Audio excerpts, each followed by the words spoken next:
विभिन्न प्रकार के अनुसंधान की चर्चा में आज हम बात कर रहे हैं सरकार की ओर से करवाए जाने वाले अनुसंधान के बारे में, यानी investigation from the side of government. भारतीय कंपनी अधिनियम 2013 की धारा 210 एवं 216 में कंपनियों के बारे में विभिन्न प्रकार के अनुसंधानों का विवरण दिया गया है।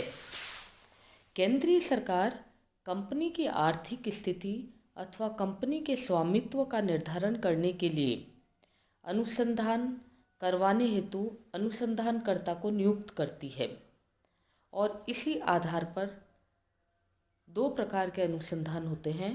पहला है कंपनी के मामलों का अनुसंधान या investigation of affairs of companies.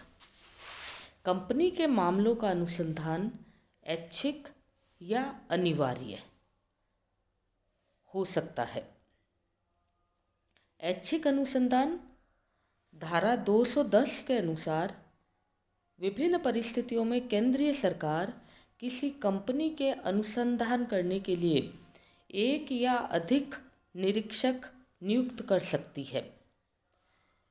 Company registrar द्वारा रिपोर्ट धारा 210 के अनुसार जब कंपनी रजिस्ट्रार यह रिपोर्ट प्रस्तुत करता है कि कंपनी ने उसके द्वारा चाही गई सूचना अथवा स्पष्टीकरण निर्धारित समय में प्रस्तुत नहीं किए हैं अथवा ऐसी सूचनाएं एवं स्पष्टीकरण अथवा ऐसी पुस्तकें एवं कागज या अन्य प्रलेख कंपनी की असंतोषजनक स्थिति को बताते हैं या पूर्ण या सही सूचनाएं नहीं देते हैं। मताधिकार धारा 210 के अनुसार यदि कम से कम 200 सदस्य अथवा ऐसे सदस्यों ने जिनका कंपनी के कुल मतों का कम से कम 1/10 हिस्से पर अधिकार हो, उन्होंने आवेदन किया है, या 1/5 सदस्यों का आवेदन। धारा 210 के अनुसार एक बिना अंश पूंजी वाली कंपनी में यदि कुल सदस्य संख्या के कम से कम 1/5 सदस्यों ने आवेदन किया है। इन प्रावधानों में कंपनी सदस्यों को आवेदन पत्र के साथ ऐसे प्रमाण पत्र नत्थी करने होंगे जो यह स्पष्ट करे कि कंपनी के मामलों का अनुसंधान कराने के लिए पर्याप्त कारण है एवं जो कंपनी विधानमंडल चाहे। इसके अलावा आवेदन पत्र देने वाले अनुसंधान की लागत के रूप में कम से कम 1000 रुपये का जमानत भी प्रस्तुत करना होगा। इसके पश्चात सुनवाई का उचित अवसर दिया जाएगा और सुनने के पश्चात कंपनी के अनुसंधान के लिए आदेश दिए जाएंगे और इसके बाद केंद्रीय सरकार अनुसंधानकर्ताओं की यानी निरीक्षकों की नियुक्ति करेंगी। कंपनी के मामलों में दूसरा अनुसंधान होता है कंपनी विधानमंडल द्वारा। इन परिस्थितियों में कंपनी विधानमंडल अनुसंधान करवाने के आदेश दे सकती है।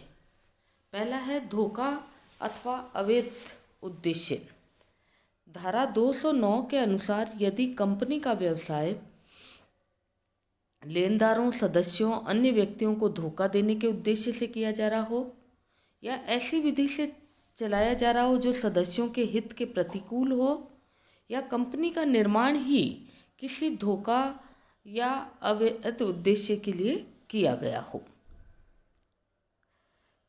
धोखा, कर्तव्य भंग अथवा दुराचरण के दोषी यदि कंपनी के प्रवर्तक या प्रबंधक इन धोखा, दुराचरण या कर्तव्य भंग के दोषी हों, या धारा 213 के अनुसार कंपनी के सदस्यों को कंपनी की स्थिति के संबंध में वे समस्त सूचनाएं नहीं दी गई हो जिसकी वे यथोचित रूप से आशा करते हैं, जैसे कंपनी के संचालक, प्रबंधक या प्रबंधकों को दिया गया कमीशन।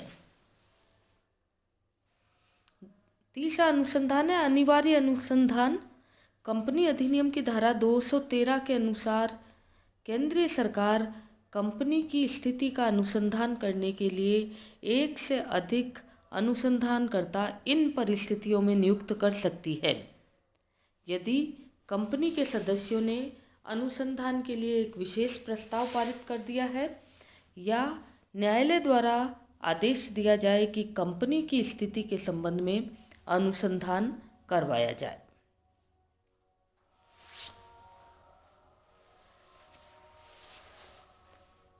सरकार के द्वारा दूसरा प्रकार का अनुसंधान करवाया जाता है कंपनी के स्वामित्व का अनुसंधान या investigation of ownership of companies.